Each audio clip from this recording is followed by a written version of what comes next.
এত দূর থেকে অতি মূল্যবান জিনিসটা আমার জন্য কে নিয়ে আসলো, সঙ্গে থেকো, তোমরা নিশ্চয়ই জানতে পারবে। শুভ সকাল আমার প্রিয় পরিবার, কেমন আছো তোমরা সবাই? আশা করছি তোমরা সবাই যে যেখানে আছো ভালো আছো এবং সুস্থ আছো। আমরাও আছি মোটামুটি ভালো। দেশ ও দেশের বাইরে থেকে যে সকল বন্ধুরা আমার ভিডিওটি দেখছো, তোমাদের সবাইকে অনেক অনেক স্বাগত জানিয়ে শুরু করছি আজকে নতুন আরেকটা ভিডিও। আশা করছি তোমাদের ভালো লাগলে সঙ্গে থেকে দেখতে থাকো। নতুন বন্ধু যদি কেউ আসো, একটা লাইক দিয়ে চ্যানেলটা সাবস্ক্রাইব করে পাশে থেকে যেও। গেল ভিডিওতে তোমাদেরকে বলেছিলাম আমার ছেলে কিছুদিন দিয়ে লুচি খাওয়ার জন্য বলছিল, তাই আজকে সকালবেলা বসে পড়েছি। আটা তো নিয়ে আসছে, আর আমি কিন্তু ময়দাটা বেশি ইউজ করি না, ঘরে সেভাবে ময়দা আনা হয় না। আমি লুচি খেতে হলে ঘরে সবসময় আটা দিয়ে লুচি করি। তো আজকে সকালবেলাটা বসে পড়লাম লুচি করতে। আর ওদিকে আমার বিড়ালটা আটার গন্ধ শুকে যা পাগল হয়ে গেছে, ও শুধু চাইছে যে আমাকে একটু আটা দাও, কাঁচা আটাটা খাবো। তাই ওকে একটু দিয়েছি, খেয়ে শান্তি হলো। ওর খেয়ে বাইরে চলে গেছে, শান্তি পেয়ে গেছে। তো এদিকে দেখো ভালো করে আমি আটা মেখে গোল করে নিয়েছি। আর আমার লুচির সাইজ দেখবে কত বড়, দেখো, দেখলে মনে হচ্ছে না এটা লুচি না রুটি। তাহলে তোমার সঙ্গে থাকো, দেখতেই পারবে যে আমি কি করছি। তো সব কটা বেলে নিই। আর লুচি ভাজতে কিন্তু একদমই সময় লাগে না, খুব তাড়াতাড়ি ভাজা হয়ে যায়। তাই সবগুলো একসাথে বেলে নিলে অনেকটাই সুবিধা হয়। তো দিলাম কড়াইটা চাপিয়ে, আর এদিকে সাদা তেল দিয়ে দিচ্ছি। সাদা তেলটাও গরম হতে থাক। আর তার মধ্যে লুচি দেখো এই যে দিয়ে দিলাম। আর তোমাদেরকে দেখাচ্ছি লুচিগুলিকে ছোট করে ফেলেছি কি করে, তা অনেকটাই সুবিধা হয় বলো। এই দেখো আমার ফাঁকিবাজি কাজ দেখেছো। এক তো আটাগুলি না জানি না এবার ফিসানো হয়েছে একদমই ভালো না, কি করে ওরা ফিসিয়েছে সেটা বলতে পারছি না, নাকি কিছু মিক্স করেছে এর মধ্যে। আটাগুলো আমি বেলছি আর চারো সাইড দিয়ে কিন্তু ফেটে যাচ্ছে। তো মানে বলে না গম রাখার পরে ওরা হয়তো কিছু মিক্স করে বা চাল মিক্স করে, যায় না সেরকম কিছু। আমি যখন আটা মাখছি তখনই কিন্তু একদম ভালো লাগছিল না, আটাগুলো মাখার সময় বোঝা গেছে যে আটাগুলো কেমন। তো চারো পাঁচটা ফেটে যাচ্ছিলো, তাই বাটি দিয়ে গোল গোল করে কেটে নিলাম। দেখতেও খুব সুন্দর আর ফুলছেও খুব সুন্দর করে। তাই সকালবেলা আর চিকেন আছে, ওদিকে মাংস তো রান্না করেছিলাম সেটা আছে। আর তাই দিয়ে আজকে লুচি খেয়ে চলে যাবে ছেলে মেয়ে স্কুলে। তো দেখো অনেকটা আমার ভাজা হয়ে গেছে, আর ওদিকে এখন ছেলে মেয়েকে দিয়ে দেবো খাওয়ার জন্য। আর এই তেলের জিনিস আমার ছেলে মেয়ে খেতে তো চায় না, আর আমি সেভাবে একদমই বানাই না, একদমই মানে কি বলবো, তেল বেশি তো খাওয়া ভালো না। আর ওরা সবসময় খেতলেও ওই পেপার দিয়ে চিপে চিপে তেল বার করে তারপরে খায়। আর এদিকে আমার মেয়ের ব্যাগ রেডি করছি। আমার মেয়ে 2 লিটার জল নিয়ে যায়, তাও নাকি ওর জল শেষ হয়ে যায়। তো যাক, একদিক দিয়ে ভালো, ও প্রচুর পরিমাণে জল খায়, এটা অনেক ভালো জল খাওয়াটা। আর এদিকে দেখো তৈরি তো হয়ে গেছে স্কুলের জন্য। আর আমার মেয়ে এটা বানিয়েছে নাশামুক্ত ভারত, তার একটা ড্রয়িং দিয়েছিল। কেমন হয়েছে নিশ্চয়ই জানাবে কিন্তু তোমরা কমেন্ট করে। আমার মেয়ে এত কষ্ট করে বানিয়েছে, তো কেমন হয়েছে, খুব সুন্দর লাগছিল। আর এদিকে দেখো কাপড় চোপড় ধুতে হবে, রাখলাম। আর ছেলে মেয়েকে পাঠিয়ে দিয়ে আমি এই যে ঘরের কাজে লেগে পড়েছি। আর আজকে আমাদের বাড়িতে অতিথি আসবে, নিশ্চয়ই তোমাদের সঙ্গে শেয়ার করব যে কে আসলো আমাদের বাড়িতে, সেটা তোমরা দেখতে পারবে। তো এদিকে বিছানা সব গুছিয়ে দেখো বাইরে চলে আসছি। বাইরেটা প্রচুর পরিমাণে জল জমা হয়ে গেছে, বৃষ্টি তো কদিন দিয়ে হচ্ছে। আর উপরে যে দেওয়ালটা দিয়েছে সেটা তো ভেঙেই পড়েছিল, দেখতে পেরেছেও, এখন আর ঠিক করতে পারিনি। অনেক দিন দিয়ে খুব বৃষ্টি হচ্ছে তো, আর বৃষ্টির মধ্যে কাজ করাই যায় না। তো কী করা যাবে, এখন আর ওইভাবে রয়েছে থাক। আর উপর দিয়ে মাটি দেওয়া হয়েছিল, সব বৃষ্টির জলে ধুয়ে ধুয়ে নিচে নামে। আর এই সামনের জায়গাটা প্রচুর পরিমাণে কাদা হয়ে যায়, আর ওর ভিতরে সেভাবে হাঁটা যায় না। তো দেখতে পাচ্ছ আমি ঝাড় দিচ্ছি আর কেমন কাদা বেরোচ্ছে, আর পুরো না স্লিপ হয়ে যায়। তো আজকে দেখছি ভালোই রোদ উঠেছে, তো রোদ উঠেছে ভাবলাম পরিষ্কার করে দিই। পরিষ্কার করলে কিন্তু তাড়াতাড়ি জায়গাটা শুকিয়ে যাবে, আর শুকিয়ে গেলে একটু দেখতে ভালো লাগবে। আর রোদ দেখে মনে হচ্ছে হয়তো 2-1 দিন রোদ হতেই পারে। আর আমাদের এখানে তো এখন বৃষ্টি শুরু হয়েছে, তো চলতেই থাকবে। আর এই এত বৃষ্টি হলেও কিন্তু একদমই ভালো লাগে না, আর একদম রোদ হলেও ভালো লাগে না, কোনো জিনিসটাই কিন্তু বেশি ভালো লাগে না। আর এই পাশটা ঝাড় দিতে আসছি, এত জোরে হাওয়া চলছিল, কি আর ঝাড় দেবো বলো, যেভাবে পেরেছি ঝাড় দিয়ে নিয়ে যাচ্ছি। এখন তো রোদ উঠেছে, একটু পরিষ্কার করলে না ভালোই লাগবে। তারপরে তো মাস্টারমশাই ঘরে আছে, আর বললাম না অতীত আসবে, তা অতীতের জন্য ডাব পাড়া হচ্ছে। তো বললাম ও পাশের দিকে দেখো অনেকটাই বড় হয়েছে, বেশি বাড়তি হয়ে গেলে, ভিতরে নারকেল হয়ে গেলে সেটা কিন্তু খাওয়া এমনি তো ভালো না। আর একটু ভালো না বলতে কি, শরীরের পক্ষে কিন্তু কচি ডাবগুলো খাওয়া ভালো। তাই দেখো এদিকের এক গোট পেরে নিচ্ছে, অনেক দিন দিয়ে খাচ্ছি না।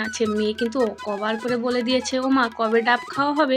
তাই আমি বলেছি দাঁড়া, তোর বাবা তো ঘরে থাকতে সময় পাচ্ছে না। তা আজকে মাস্টারমশাই ঘরে আছে, তাই বললাম পারো তো দেখি, খেয়ে দেখে মানে একটা পেরেছে, বলছে দেখি আগে এটা কেটে দেখি বেশি কচি নাকি বেশি বাড়তি হয়ে গেছে, তার জন্য এটাকে পাড়া হচ্ছে। আর পাড়ার পর ওই যে কেটে দিচ্ছে আমাকে, বলছে তুমি আগে খেয়ে নাও, তুমি খেয়ে বলো যে কেমন ভিতরে কতটা কি মিষ্টি হয়েছে নাকি। আর বৃষ্টির সময় তো মিষ্টি থাকে না, বৃষ্টিতে সব মিষ্টি ধুয়ে চলে যায়, আর দেখলে তো জল ছিটে সোজা চোখে চলে আসছে। তো চলো আমি একটু খেয়ে দেখি। আর ভিতরটা না একটু মালাই কম আছে, তাই এরকমটাই খাওয়াই ভালো। আর আমার চোখের নিচে দেখো জল জমা হয়ে গেছে, জল তো না ঘাম জমা হয়ে গেছে, মনে হচ্ছে না যে আমি কান্না করছি। তো দেখলাম বেশ ভালোই হয়েছে, আমি বললাম ঠিক আছে এটাই কাটো, খাওয়ার মতন হয়ে গেছে, বেশি দিন রাখলে শক্ত হয়ে যাবে। আর এই যে কোকোনাট ডাব কাদের ওখানে আছে, এটা আমরা কোকোনাট বলি, আগেও দেখিয়েছিলাম। তো জানাবে কিন্তু কমেন্ট করে যে কাদের ওখানে এই কোকোনাট ডাবগুলো পাওয়া যায়। খুব সুন্দর, একটু বতি হলে কিন্তু জলটা খুব মিষ্টি লাগে, কিন্তু একটু আগে দিয়ে কাটলে শরীরের পক্ষে খাওয়া বেশি ভালো। তো এই যে পাড়া হয়ে গেছে, আর দেখতে পারছো ভিতরে মালাই কতটা হয়েছে। আমার মেয়ে তো স্কুলে যদি এসে দেখে ডাব পাড়া হয়েছে, ও তো ভাত খাওয়া বাদ দিয়ে আগে ডাব খেয়ে নেবে। তো এই যে কিছু কাপড় চোপড় বার করেছিলাম, ভিজিয়েছিলাম সকালে, সেগুলো ধুয়ে দিয়েছি, কিছুটা ধুয়েছি কিছুটা ধোয়া হচ্ছে। জানোই তো আমাদের এখানে কারেন্ট কত ডিস্টার্ব করে। তো এই যে ছেলে মেয়ের চাদরগুলো না, কাঁথা, ওরা কাঁথা পছন্দ করে, গায়ে দিতে ওদের একটু আরাম লাগে, তাই কাঁথাগুলো ধুয়ে দিয়েছি। আর এদিকে এসেছি রান্নাঘরে এসে দেখছি ফ্রিজের উপরে কাপড়টা বেশ ময়লা হয়ে গেছে বলে ওটা সরিয়ে দিয়েছি। তার একটা কাপড় আমি বার করে রেখেছি, ওটা সেলাই করতে হবে। তো একটু সেলাই করতে সময় পাচ্ছিলাম না, ব্যস্ত ছিলাম, তাই দেখছি কি উপরের যে ঘরের উপরে লাকড়ি আছে সেই দিয়ে একদম ঘুন পোকা বলি আমরা, সেই পোকাতে লাকড়ি পুরো ফেলে দেখো ফ্রিজটার উপরে কেমন দেখাচ্ছে। তাই একটু মুছে দিয়ে একটা কাপড় দিয়ে ঢেকে দেবো ভাবছি এর উপরে। তো এদিকে আমি কাপড়টা আনতে দেখছি আর একবার ঘুনের পোকা ওই যে লাকড়ি ফেলেছে। তো ভাবতে পারো প্রচুর পরিমাণে লাকড়িগুলো ফেলছে। তাই এখানে আমি একটা ওড়না নিয়েছি, ওড়নাটা দিয়ে সুন্দর করে ঢেকে দেব কিছুদিন, যে কদিন আমার সেলাইটা কমপ্লিট না হচ্ছে। আর রবিবার দিন তো ছেলে মেয়ে স্কুল ছুটি থাকবে, সেদিনকে কোনো কাজ করা যায় না, তাই ভাবলাম যে কয়দিন পারবো না সেলাই করতে, সেই কয়দিন তো এটা দিয়ে ঢাকা থাক।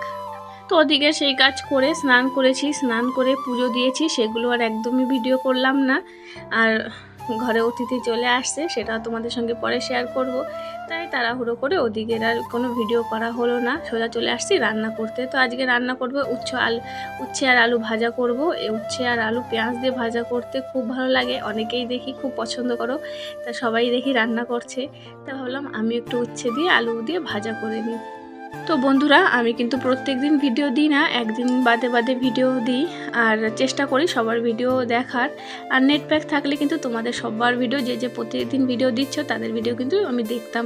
আর যখন আমি ভিডিও একজনের দেখতে থাকি, তা দেখার পর আমি কিন্তু কারো চ্যানেলে যে ভিডিও বার করি না, যেটা সামনে আসে সেটাই অন করি।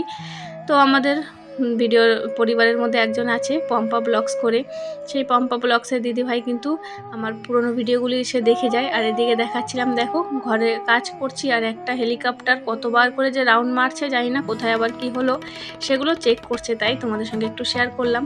তো পম্পা দিদিভাইয়ের কথা বলছিলাম, পম্পা দিদিভাই আমার পুরনো ভিডিওগুলি যেন এসে দেখে যায়।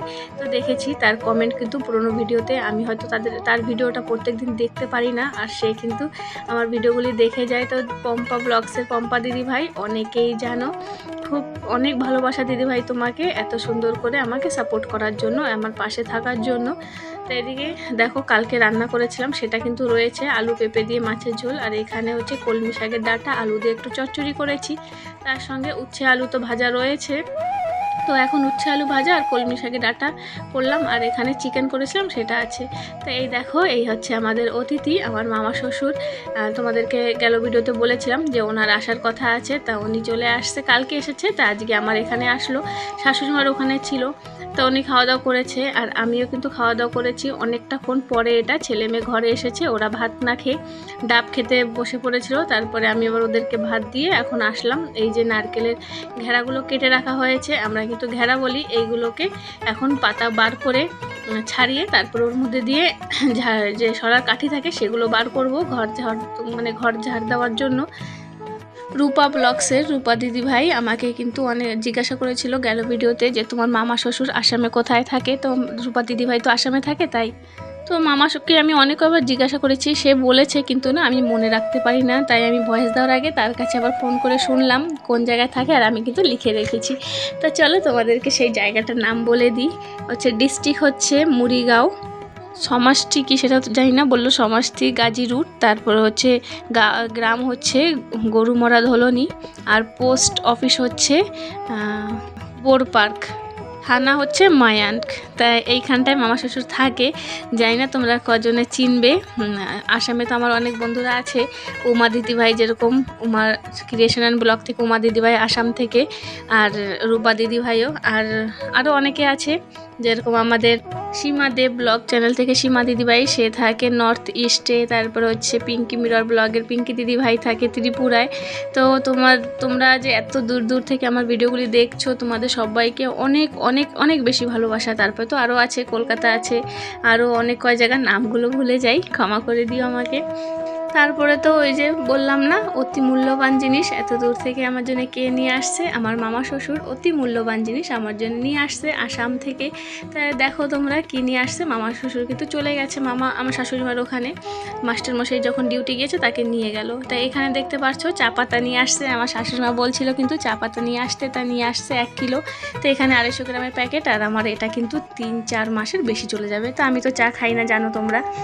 আর এখানে হচ্ছে দেখো গামছা নিয়ে আসছে, আসামের গামছা কিন্তু সবথেকে সম্মানীয় জিনিস আসামের গামছাটা, তাই নিয়ে আসছে আমার জন্য। আর এদিকে আমার ছেলে নারকেলের পাতা দিয়ে ভোট বানিয়েছে, সেটা আবার তোমাদের সঙ্গে শেয়ার করছিল, দেখাচ্ছিল যে আমি এটা বানিয়েছি। তাই আমি বয়সটা দিলাম না, হিন্দিতে বলছিল ও। তার সঙ্গে মিষ্টি নিয়ে আসছে, আর আমি মিষ্টি খেতে বসে পড়েছি। তা তোমাদের সবাইকেও বলছি মিষ্টি খেয়ে নাও। মামাকে বলেছিলাম শুটকি নিয়ে আসতে, কিন্তু উনি ভয়তে আনেনি, হয়তো ফ্লাইটে উঠাবে না, তার জন্য আরও গন্ধ হয়, তো তার জন্য আর আনলো না। নাহলে খুব ইচ্ছা ছিল। আমার ছেলে মেয়ে তো শুনে বলছে, ছি তোমার আর খেয়ে কাজ নাই, তুমি এখন শুটকি খাবে। তো এদিকে দেখো তোমাদেরকে আরেকটা গামছা দেখাচ্ছি। মামা যখন আরেকবার এসেছিল তখন কিন্তু এই গামছাটা নিয়ে আসছিল, তাই এটাও কিন্তু আমি রেখে দিয়েছি। দুটো গামছাই কিন্তু খুব সুন্দর। তো আমার ছেলের কিন্তু ভাগ করা হয়ে গেছে। এই যে আজকে যে গামছাটা নতুন নিয়ে আসছে সেটা আমার ছেলে নেবে, আর যেটা আগের গামছা সেটা আমার মেয়ে নেবে। তো আমি কিন্তু ব্যবহার করি না ওই জিনিসগুলো, গামছা, আর কখন পাবো কি পাবো না, ওখানকার এত সম্মানীয় জিনিস, তা আমি এটাকে যত্ন করে তুলে রেখেছি, আর এখন তুলেও রাখবো, একদমই ব্যবহার করব না। আর এটা হচ্ছে মামার ভালোবাসা আর মামার আশীর্বাদ আমাদের জন্য, সেটা মনে করে সেটা এখন রেখে দেবো। তো চলো বন্ধুরা, আজকের ভিডিওটা এই পর্যন্তই রাখি। সবাই খুব ভালো থেকো, সুস্থ থেকো, সাবধানে থেকো। দেখা হবে তোমাদের সঙ্গে নতুন আরেকটা ভিডিওতে। ততক্ষণ সবাইকে টাটা, বাই বাই। আর জানাতে ভুলো না কিন্তু ভিডিওটা কেমন লাগলো, ভালো লাগলে একটা ছোট করে লাইক দিয়ে দিও। তো চলো টাটা।